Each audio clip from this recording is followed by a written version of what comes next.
thanks, Mr. Vaishnaw, very much for being with us today. We were talking about digitalization. I think you're the best person to actually talk about that.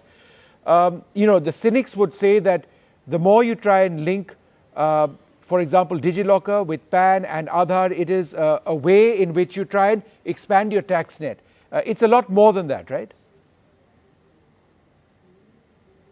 Absolutely, Vishnu. And as Mr. Shah was very rightly explaining, this helps, this really brings out a huge ease of living in people's lives.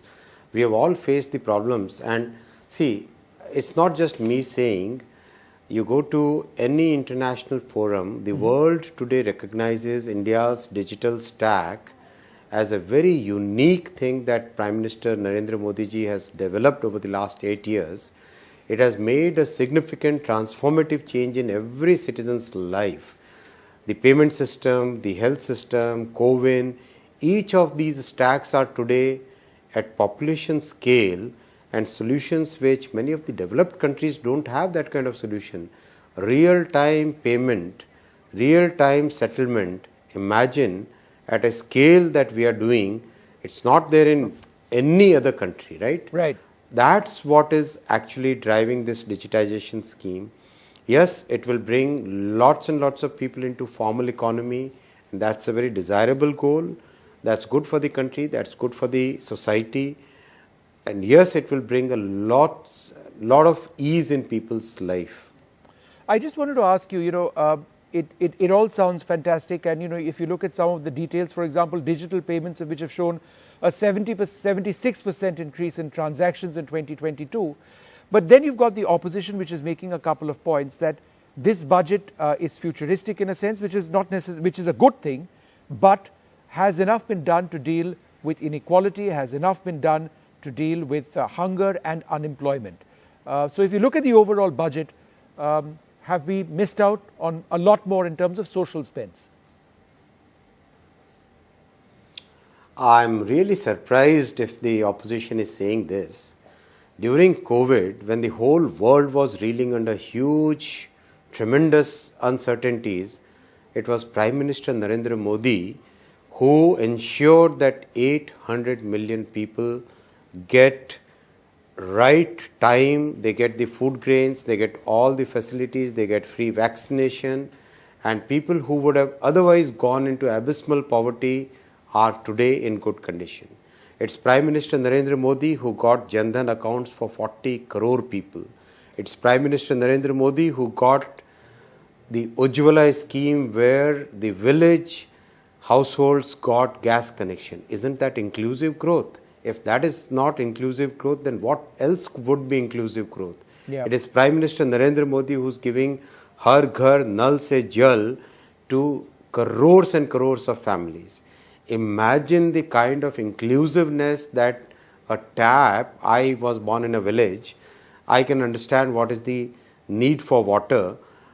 Imagine the power of getting a tap water connection in your household, in a village. It's phenomenal. Imagine the power of Ayushman Bharat, which prevents people from getting back into poverty if a disease happens in the family.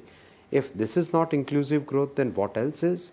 See, this opposition with its great economists and great people, they brought India to a situation because of their policy paralysis that India became one of the fragile 5 economies when UPA was in power. Right. It is Prime Minister Narendra Modi ji who has, over the last 8 years, brought that fragile 5 category to India is a bright spot. India is a growth engine for the global economy.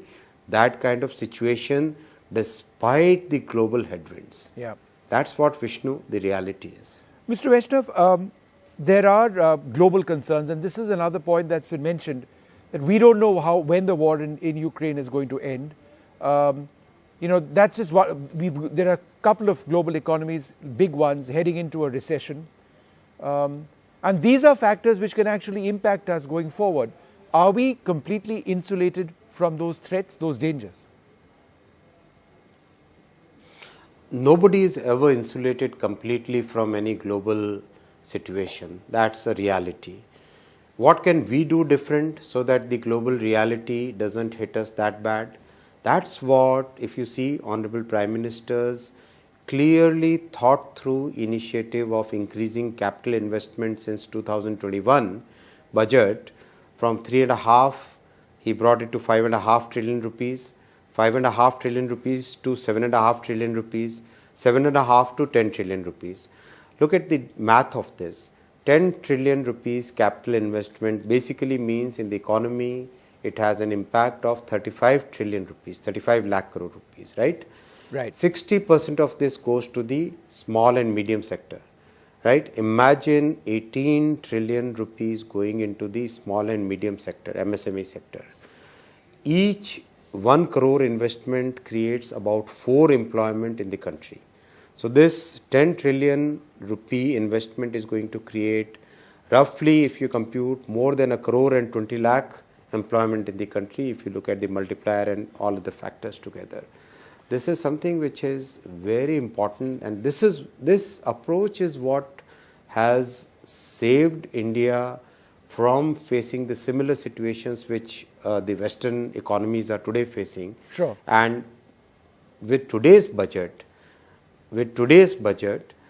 India will outperform all major economies by a large margin. Okay. I just wanted to get, I'm also joined at this stage by Shashi Tharoor. And, Mr. Tharoor, the point that's been mentioned, for example, by Rahul Gandhi, the point that's been mentioned is that, look, there is a problem as far as this budget is concerned, that not enough has been done as far as employment is concerned, not enough has been done in terms of equality is concerned. But then there's the parallel, the opposite vision, I should say, which Ashwini Vaishnaw, for example, was trying to talk about, saying that, look, these are the various schemes which we have had. We have had tap water provided to so many homes. There have been so many toilets which have been provided. We have this massive capex program, and therefore that will result in employment. Look at the entire digitization strategy going forward. Look at the future of that. That brings so many more people into the economy. So when the Congress party criticizes this budget, are you just doing it for a political standpoint? I mean, what are you basing it on? Vishnu, the fact is some of these things have been happening for the last couple of years. CapEx has gone up every year for the last 3 years. Digitization has been in progress since before the COVID pandemic, since demonetization it's been talked about. And yet, unfortunately, it's made no dent in our unemployment figures. We have record levels of unemployment. And what is more alarming for anyone, I'm sure Ashwini Vaishnaw would agree with me, is the extraordinary level of youth unemployment. Those between 15 to 29 years of age are now at 16% unemployment in our country amongst those looking for work.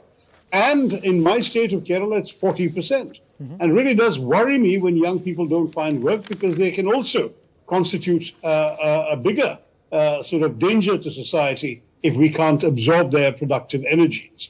On top of that, we've got exactly this, the very things the government is talking about with pride are potential problems. CapEx, which has been pointed out by Mr. Chidambaram in his press conference today, that the government didn't spend 22,000 crores of their CapEx money last year. Can they now add another 2.5 lakh crores and spend it?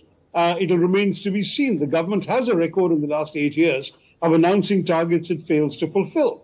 And we're going to have to see if they can actually not just draw a goal, but kick the ball into it. And that remains to be seen as well.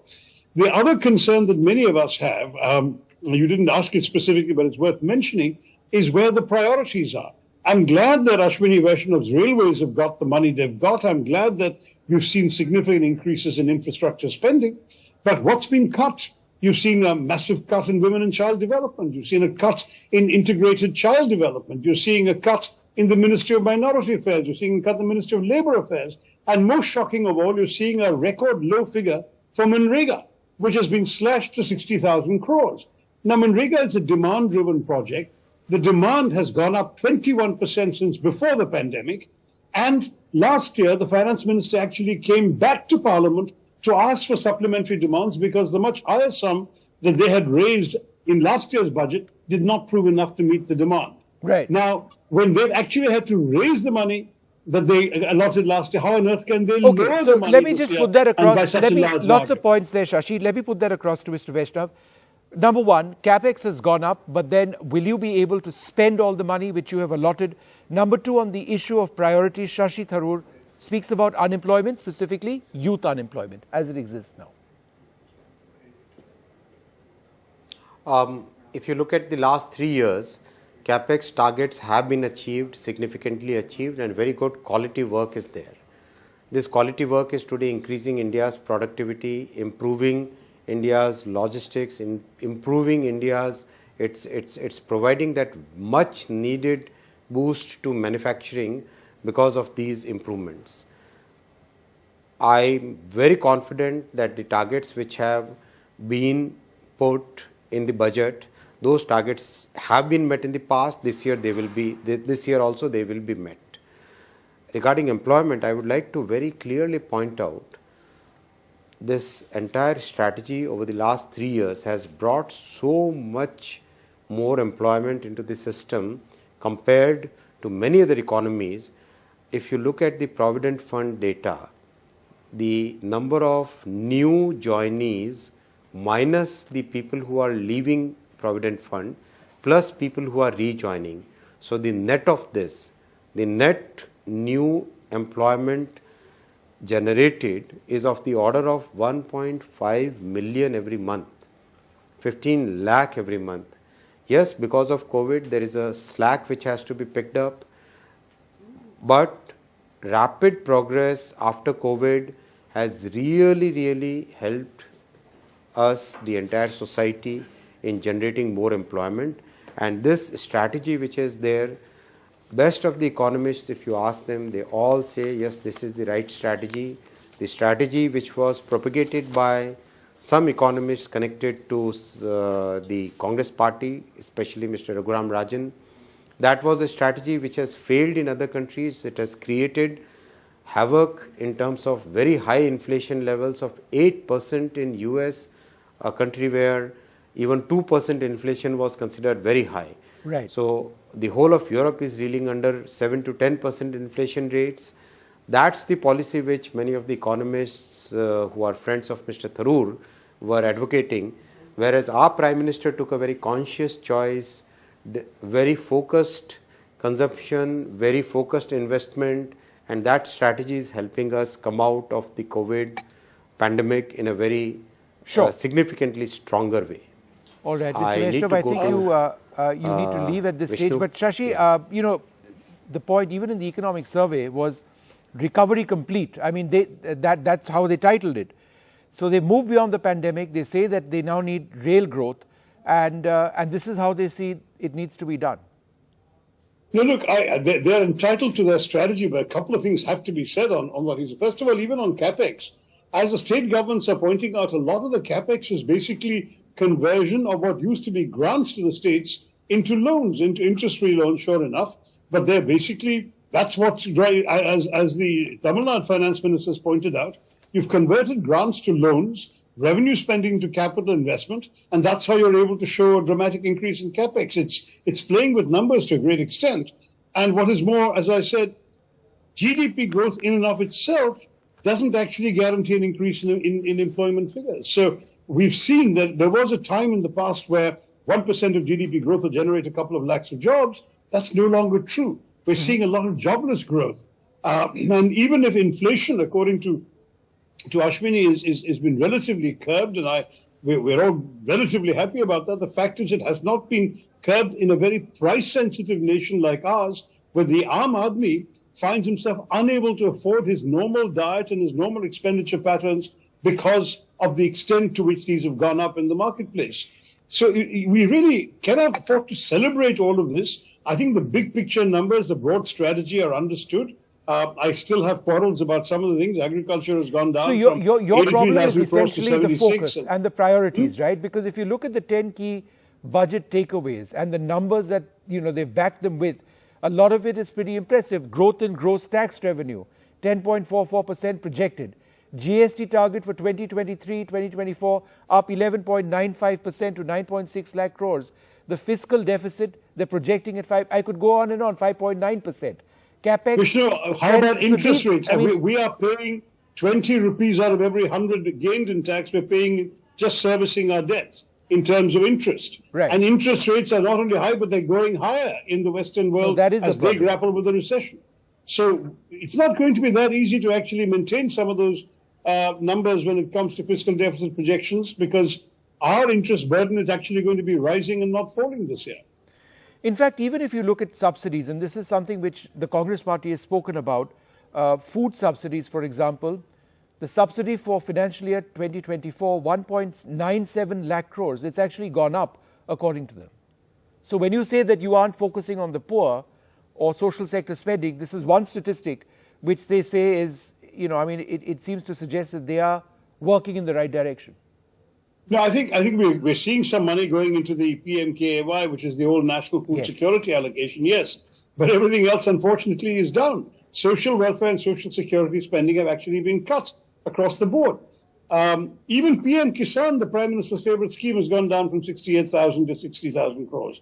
Agriculture is down from 83,500 to 76,000 crores. So there are cuts everywhere in order to finance this big mega capital spending budget.